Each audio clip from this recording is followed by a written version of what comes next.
A long, long time ago, there was a young woman who ran away from home. After spending the last of her mora, she trod through the cold of winter, shivering in her threadbare clothes. Suddenly, the young woman found herself stepping out onto thin air, and she fell through into a strange place. But before she could react, a voice rang out from somewhere in the distance. This is the secret home of Nicola Coco, the great mage everlasting. O destitute one, tell me your heart's greatest wish, and with my guidance, you shall attain it. Whoa! That was a strange voice. Nicola Coco.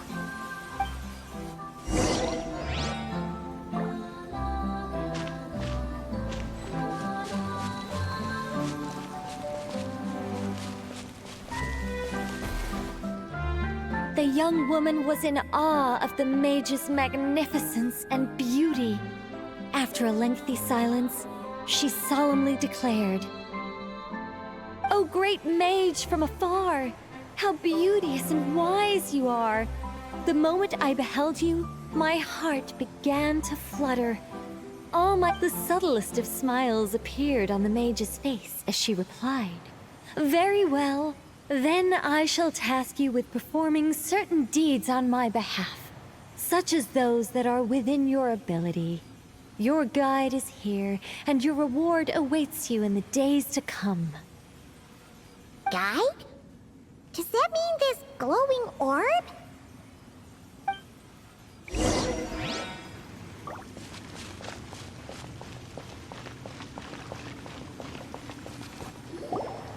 "Secret home," said the young wanderer, with a look of confusion on their face.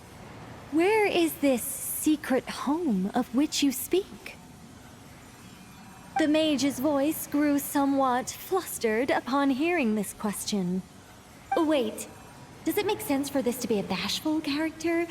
Oh, never mind. I'll keep it in for now. Mr. Nine can always refine it later. Ahem. It is rather rude to ask such questions of a mage, young one. The Mage's Lodge is under renovation. Very soon you shall be stunned by its grandeur. This shall be your trial. Offer up your strength and help this great mage to build her territory.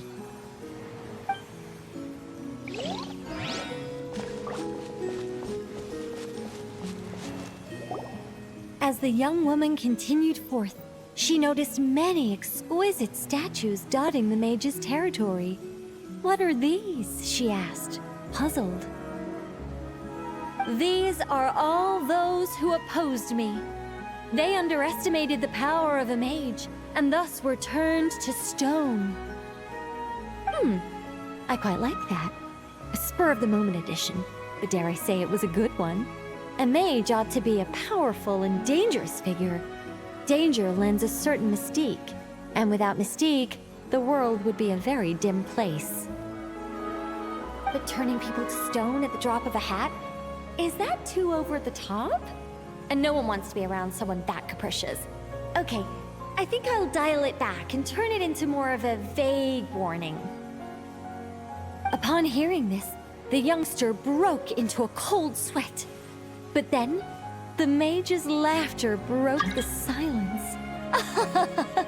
"Did you fall for it? I was merely joking. These statues are just my way of capturing a certain moment in time. Anyway, statues, that's what I need your help with. The Mage's Lodge is feeling a little empty, and I should like to fill the space with some more adorable companions."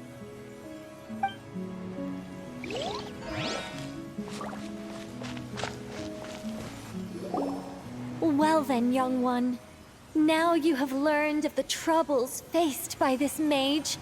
Nicola Coco requires your aid to build her sacred territory." The mage poured a cup of tea for her visitor. "What say you?" Wait a minute! Shouldn't we think twice before going all in on this? We don't know anything about this person! And she seems a little weird. Huh? Although, having said that, this teacup looks kind of familiar. Nicola Coco. Ah! Is it Mage N? Nicole?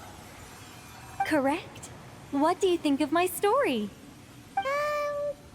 Hard to say. It's not finished yet, surely. What happens to the characters in the end? I haven't decided yet. I need to renovate my home first. Perhaps I'll have a burst of inspiration after that. Anyway, if you can hear my voice, I assume that means you're currently in Nod Krai. In which case, could I trouble you to gather a few things for me? Well, I'd like to build a few more statues to decorate my home, but I'm lacking inspiration at the moment. I was thinking you could take some photos to give me some ideas. Are you serious? All right then, leave it to us. Wait here. We'll head out and see what we can find. But remember to finish the story once the statues are done.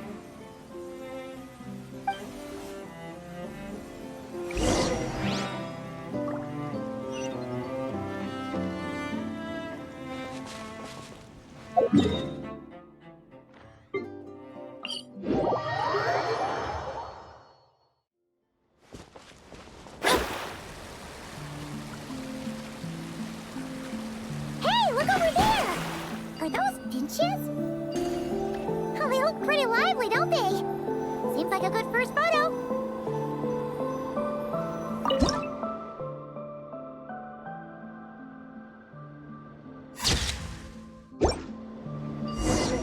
Let's see. Where should we go for the next photo? Oh, we saw a squirrel statue earlier, didn't we? Do you think Nicole likes squirrels? Let's snap a few photos to take back.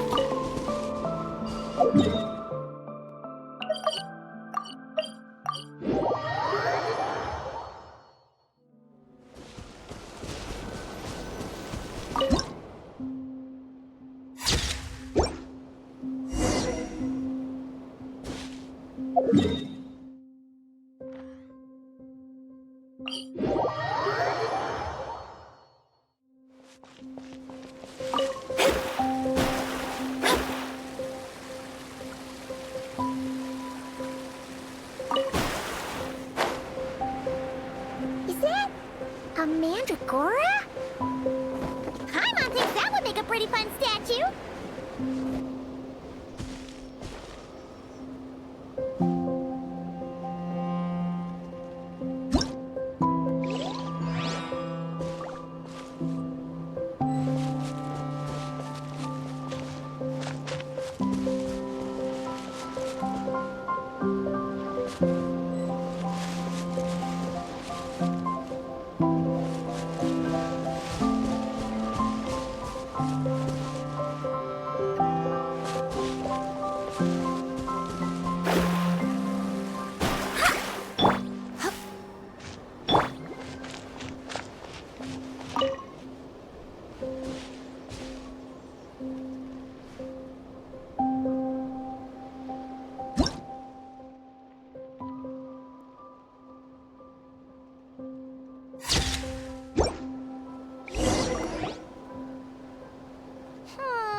Some of these shots are pretty good, but you didn't get any from the front. Let's wait for it to turn around. Yes! That's the one! That's the money shot! Ah! Help! Oh, that was scary. I wasn't expecting it to jump us like that. Go on, Chalet. You got this.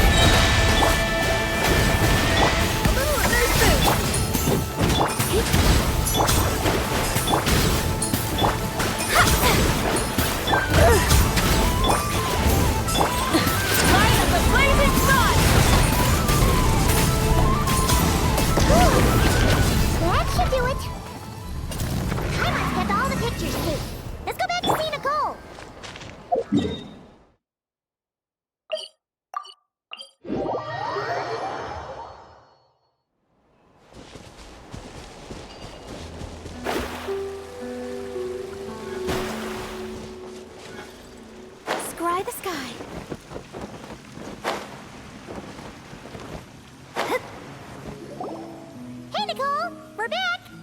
That was quick. You two worked very fast. It's nothing. But, how do we get the photos to you? You can hold on to them for now. I'll be there in a couple of days. We can talk more about the statues then. Sure thing! See you in a couple days!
Just who I wanted to see.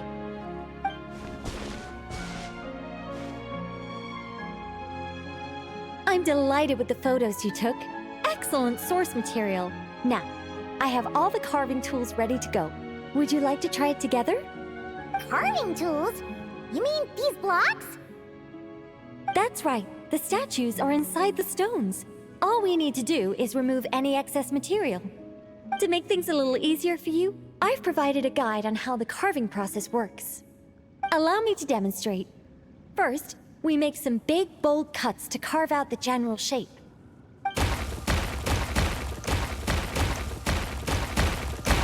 The numbers on the stones represent the amount of material you need to keep in a given column.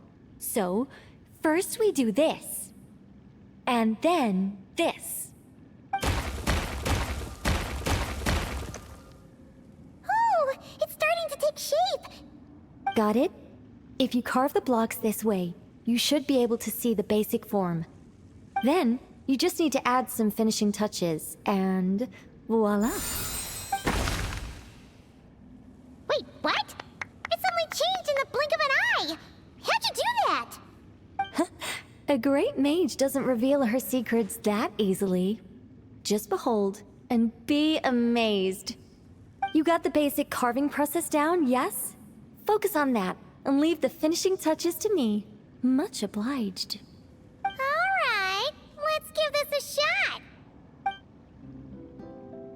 What the? This is way more difficult than the one you walked us through! Oh, sorry, wrong one. That's the one I was going to work on. Yours is over here. Whew, well that's a relief.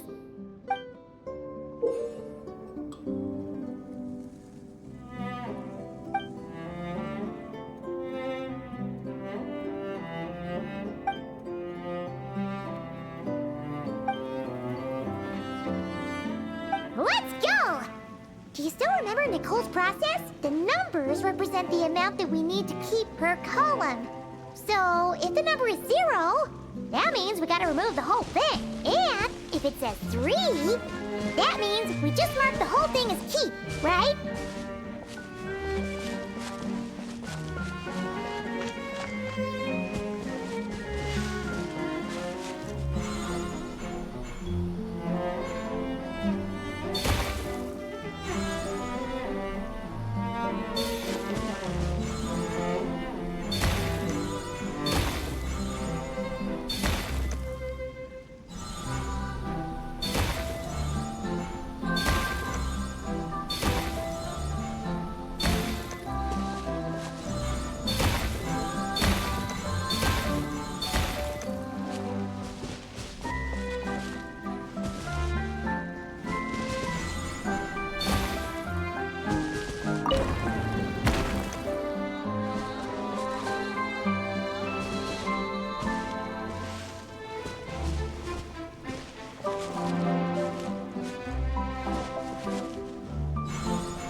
Now, we just need Nicole to add the finishing touches. You got rid of all the extraneous stone, yes? Let me take a look.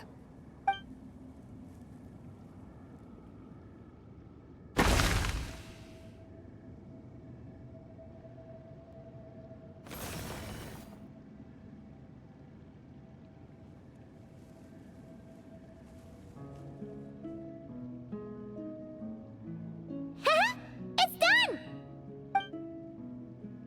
Oh, it's the Mage's Lodge! When did that get there? Is this the power of a mage? The young visitor's voice was filled with wonder. I am truly amazed. Aha! Finally, the story continues. So, what happened to the mage and her young visitor? They lived happily ever after. The end. Huh? Tough customers, huh? Well, if you're that eager to hear it, I suppose I'll take it from the top. All my heart desires now is to make your wishes mine, said the young woman. Those words won her the full attention of the great mage, Nicola Coco.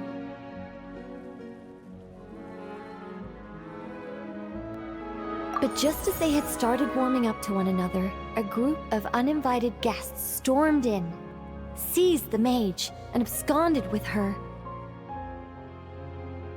As the youngster stood there in shock, a new mage by the name of Alenus appeared. She signed a contract with the youngster, bestowing the power of magic upon them. But after making it through a grueling training program, they would come to discover another conspiracy operating in the background. As it turned out, the great mage Nicola Coco was an alien entity. Her true identity was the first daughter of King Meowtress, the third of Planet Meow. She had come disguised as a mage as part of a secret plot to trick the entire world into worshipping Planet Meow. Oh, great mage! Have you been lying to me all this while? The youngster's voice trembled as their heart began to break. Leave me. War is destined to break out between our planet and yours. We were foes from the very start. The mage turned her face away, refusing to let anyone see the tears welling up in her eyes. But the youngster bravely reached out and grabbed her by the arm, swearing to never leave her. Moved, but in that moment, Alenus, who had once aided the youngster, now took the side of the king. Alenus had been Meowtress III's second daughter all along. She had only helped the youngster in the hopes that her sister might be incited to treason, thus giving her the chance to usurp Nicola's place in the line of succession.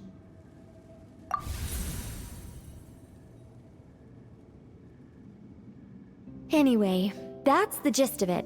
In the end, the youngster, who by this point had turned into a cat, worked with the mage to successfully foil the king's plot. Then, they returned to the mage's lodge together and lived happily ever after in peace and quiet. The end. That was amazing! This story has everything! True love, rebellion against injustice. That can't be helped. All creations escape the controlling grasp of their creator eventually. We angels are a case in point.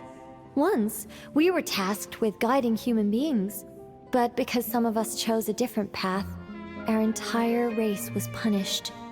If even the heavenly principles can't fully control their own creations, what chance do I stand?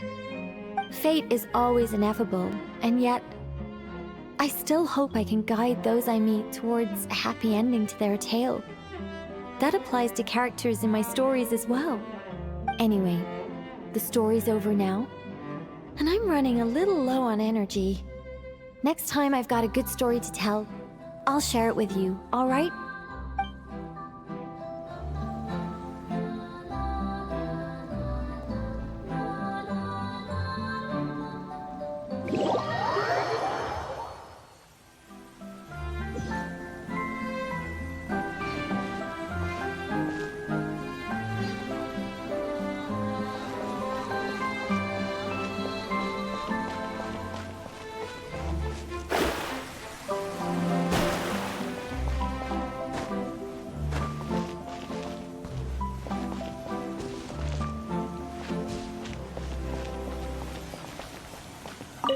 welcome, welcome to the Mage's Lodge.